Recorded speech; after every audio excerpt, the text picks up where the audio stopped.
महाराष्ट्र के पंढरपुर में भगवान विठल का प्रसिद्ध मंदिर है जो भगवान श्री कृष्ण के स्वरूप माने जाते हैं। जहां श्री हरि विठल की एक अद्भुत प्रतिमा बनी हुई है। तो आइए जानते हैं श्री कृष्ण के इस स्वरूप की संपूर्ण कथा। 6वीं शताब्दी में पुंडलिक नाम का एक व्यक्ति था जो भगवान विष्णु की पूजा किया करता था और दांडविक नाम के जंगल में अपने माता पिता के साथ रहा करता था। वह एक अच्छा और सच्चा भक्त होने के साथ साथ एक बहुत अच्छा पुत्र भी था। वह अपने माता पिता का बहुत ध्यान रखता था और उनकी बहुत सेवा किया करता था।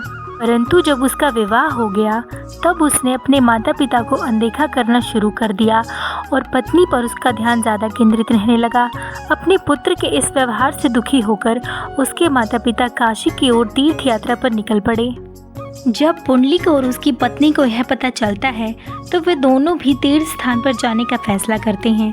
वहां पहुंचकर उनकी मुलाकात अपने माता पिता से होती है, जिनसे वह अपने घोड़ों की सेवा करवाता है तथा अन्य कार्य करने को कहता है। वहां वह अपने माता पिता से कठिन कार्य करवाता है। चलते चलते यात्रियों का काफिला भारत के कुकुट स्वामी के आश्रम पहुंचता है, जो कि अपनी विचारशीलता के लिए बहुत प्रसिद्ध था। सभी यात्रियों ने उस आश्रम में विश्राम करने का निर्णय लिया और वे सभी उस रात वहीं ठहर गए। सभी लोग सो रहे थे, परंतु पुंडलिक को नींद नहीं आ रही थी। वह एक दिशा में लगातार देखे जा रहा था। तभी वह देखता है कि मिट्टी से मैले कपड़ों में एक बहुत ही सुंदर कन्याओं की टोली आ रही है।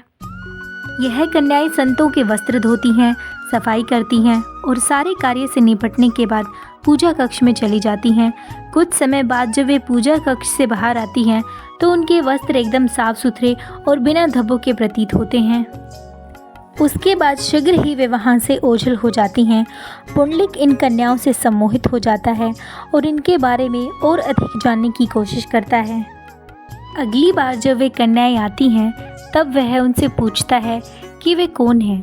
तब वे कहती हैं कि हम गंगा यमुना नदियों का स्वरूप हैं, जहाँ तीर्थयात्री अपने अपने पाप धोते हैं। साथ ही वे उसे बताती हैं कि वह दुनिया का सबसे बड़ा पापी है, क्योंकि वह अपने माता पिता से बहुत बुरा बर्ताव करता है।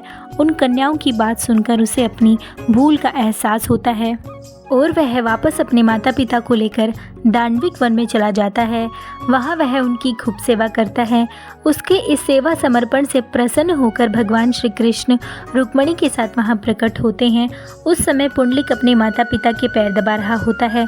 जब भगवान उसे करुण स्वर में पुकारते हैं तो वह उनकी ओर देखता है और बहुत प्रसन्न होता है। परंतु वह सोचता है यदि वह उठ गया तो माता पिता की निद्रा खुल जाएगी। इसलिए वह भगवान श्री कृष्ण से आग्रह करता है कि हे भगवान, आप कृपा करके पास में रखी हुई ईंट पर खड़े हो जाइए, मैं अभी आता हूँ। ऐसा कहकर वह पुनः पैर दबाने में मग्न हो जाता है।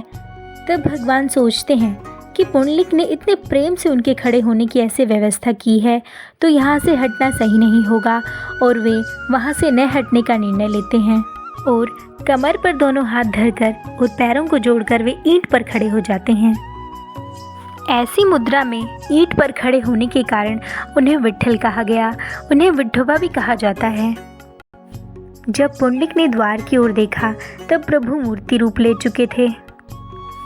इसी कारण भगवान श्री कृष्ण हाथ कमर पर रखकर और पांव जोड़कर ईंट पर खड़े दिखाई देते हैं और उनके इसी स्वरूप की पूजा की जाती है।